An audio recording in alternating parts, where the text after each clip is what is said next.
Hello everyone, my name is Joe Dash. I am a health and wellness coach, intermittent fasting expert, and the author of the Melanin Effect book. And today I just want to speak to you about your hunger hormone, right? And what it is, where it's made, and why you're hungry constantly, and how to curb some of that hunger, especially when you're going on a healthy eating plan or a healthy lifestyle. So, ghrelin is your hunger hormone. Ghrelin is the number one hunger hormone in your body. Ghrelin is made in the stomach and through the vagus nerves. Inhibits ghrelin receptors on your hypothalamus. Your hypothalamus is the mid part of the brain and part of your endocrine system. So your ghrelin will signal your brain for hunger to say the body needs more energy, it needs to feed, and that's basically what ghrelin is. Now, let's look at what modulates ghrelin and what influences it.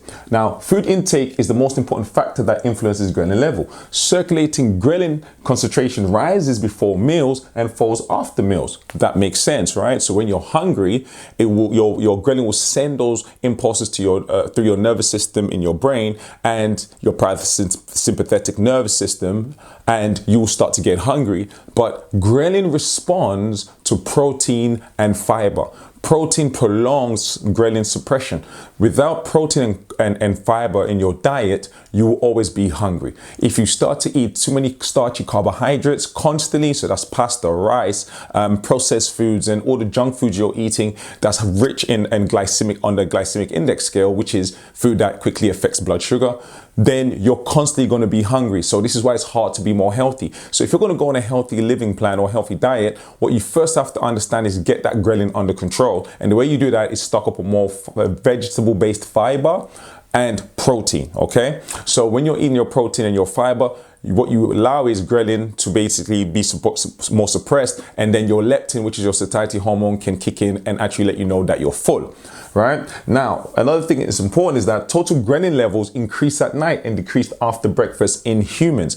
This can explain why eating late is such a common practice, because most of the times, a lot of my clients, they tell me they snack late or eat late, and it's reason why it's happening because ghrelin levels tend to just rise at nighttime. Most of the people who don't feel so hungry at nighttime tend to eat slightly better, and if they're getting more nutrition during the day, then the chance of them being hungry at the nighttime is far more less, because the nutrition it's looking for is that protein and that fiber, those macronutrients. Remember I spoke about micro and macro. Micro is your trace minerals, and small micronutrients that you need in small doses like zinc and selenium and so forth, whereas your macronutrients can be from protein, carbohydrates, to healthy fats, to calcium, magnesium, things you need in bigger doses. So your hypothalamus is what's regulating hunger, okay? Is what's letting your brain know we need food. So now that ghrelin is sending those signal impulses to the hypothalamus through the vagus nerve to say, hey, we are hungry. And like I said, that hypothalamus has the most dense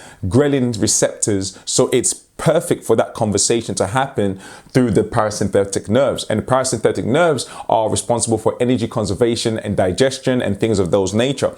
And it's very important that we understand that if you're going to go on a healthy eating plan, regulating ghrelin might be one of the best things you can do. Intermittent fasting regulates ghrelin in such a massive way. It balances out your hormones, because the longer you fast, the less ghrelin production that's available. Because even though you're hungry for the first 24 hours, it will eventually subside, okay? So if you want to eat more healthy and maintain it and sustain it over a long period of time, you got to reduce sugar, you got to reduce those starchy carbohydrates, and increase your fiber and protein to help regulate those ghrelin levels. As you add on weight, you increase ghrelin levels constantly, because the more weight you're putting on, the more hungry you're going to be. So in order to regulate ghrelin, invite some more protein and fiber on your plate, and drink more water, stay hydrated, and sleep well. Not having good quality of sleep can increase appetite as well. So that means ghrelin is also modulated by lack of sleep or lack of quality of sleep. So if you're sleeping well and getting good hours of deep quality sleep,